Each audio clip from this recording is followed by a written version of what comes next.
dari surat pertama Rasul Petrus. Saudara-saudara terkasih, rendahkanlah dirimu seorang terhadap yang lain, sebab Allah menentang orang yang congkak, tetapi mengasihani orang yang rendah hati. Karena itu, rendahkanlah dirimu di bawah tangan Tuhan yang kuat, supaya pada waktunya kamu ditinggikan oleh-Nya. Serahkanlah segala kekhawatiranmu kepadanya, sebab Dialah yang memelihara kamu. Sadarlah dan berjaga-jagalah, lawanmu, si iblis, berjalan keliling sama seperti singa yang mengaum-ngaum dan mencari orang yang dapat ditelannya. Lawanlah dia dengan iman yang teguh, sebab kamu tahu bahwa semua saudaramu di seluruh dunia menanggung penderitaan yang sama. Dari Allah, sumber segala kasih karunia, yang telah memanggil kamu dalam Kristus kepada kemuliaan-Nya yang kekal, akan melengkapi, meneguhkan, menguatkan, dan mengokohkan kamu sesudah kamu menderita seketika lamanya. Dialah yang empunya kuasa sampai selama-lamanya. Amin. Dengan perantaraan Silvanus, yang kuanggap sebagai saudara yang dapat dipercaya, aku menulis dengan singkat kepada kamu untuk menasihati dan meyakinkan kamu bahwa kasih karunia ini benar-benar datang dari Allah. Berdirilah dengan teguh di dalamnya. Salam kepada kamu sekalian, dari kawanmu terpilih yang di Babylon, dan juga dari Markus, anakku. Berilah salam seorang kepada yang lain dengan cium yang kudus. Damai sejahtera menyertai kamu sekalian yang berada dalam Kristus. Amin. Demikianlah sabda Tuhan. Syukur kepada Allah.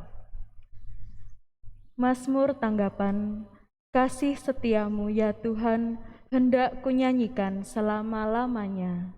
Kasih setiamu ya Tuhan, hendak kunyanyikan selama-lamanya.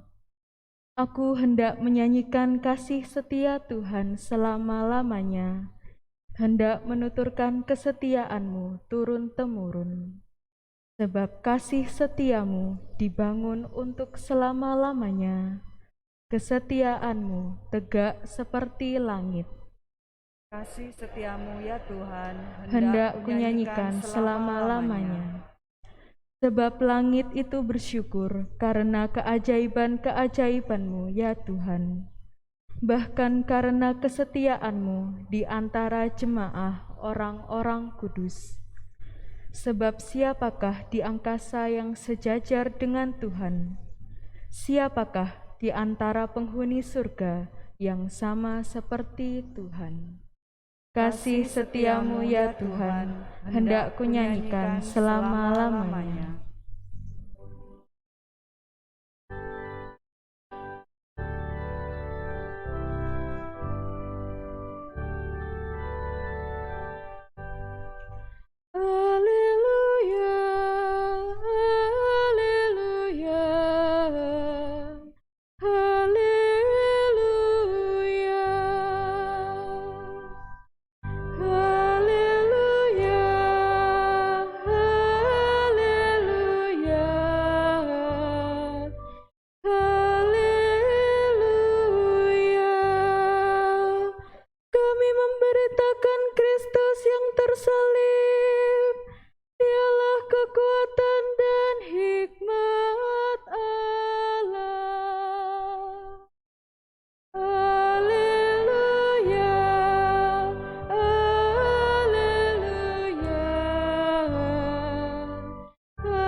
Tuhan bersamamu.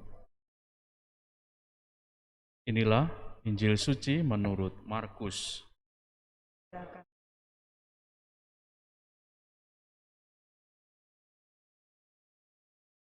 Pada suatu hari Yesus bangkit dari antara orang mati, menampakkan diri kepada ke-11 murid dan berkata kepada mereka, "Pergilah ke seluruh dunia, beritakanlah Injil kepada segala makhluk. Siapa yang percaya dan dibaptis akan diselamatkan, tetapi siapa yang tidak percaya akan dihukum. Tanda-tanda ini akan menyertai orang-orang yang percaya. Mereka akan mengusir setan-setan demi namaku. Mereka akan berbicara dalam bahasa-bahasa yang baru bagi mereka.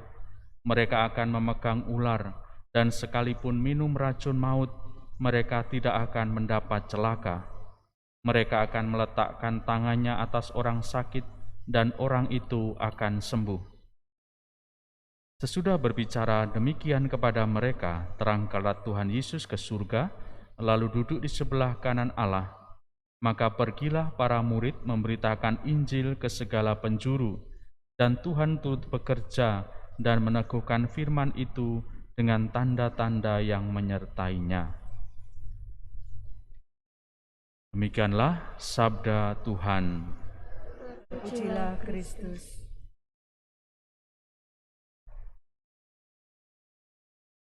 Saudara-saudariku yang terkasih, perutusan yang kita dengarkan dari Injil Markus menurut saya menjadi semakin jelas bahwa panggilan menjadi pengikut Kristus tidak lain adalah pergi ke seluruh dunia.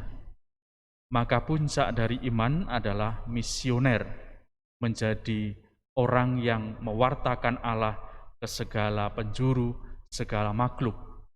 Itu pula yang sebenarnya telah dilakukan oleh para murid, mulai tentu para rasul yang ada di sekitar Yesus. Mereka tidak henti-hentinya mewartakan Yesus kemanapun. Hari ini kita bersama-sama merayakan pesta Santo Markus pengarang Injil, yang juga sebenarnya menjadi bagian bagi kita untuk semakin mengenali Allah. Karena seringkali Injil Markus itu menjadi pedoman, karena Injil Markus seringkali ditafsirkan atau bahkan dimengerti sebagai Injil yang paling tua. Maka Injil ini menjadi referensi bagi Injil-Injil yang lain. Namun kita menyadari bahwa ternyata Markus ini bukan lingkaran rasul yang 12 itu, tetapi ia malah adalah orang-orang yang ikut bersama Petrus, ikut bersama Paulus untuk mewartakan. Maka saya yakin bahwa orang-orang yang dipanggil untuk menjadi pewarta akhirnya memang menyebar, dan saya yakin pula itu sampai pada kita sekarang ini. Maka saudari-saudara, dengan semangat Paskah kebangkitan Tuhan, maka semoga kita juga diingatkan akan panggilan pewartaan ini. Kita menjadi misioner yang mampu mewartakan Allah, memang tidak selalu dengan kata-kata, tetapi bisa dengan seluruh hidup dan karya kita mewartakan Yesus yang hadir di tengah-tengah dunia. Semoga berkat Allah menyertai kita sekalian.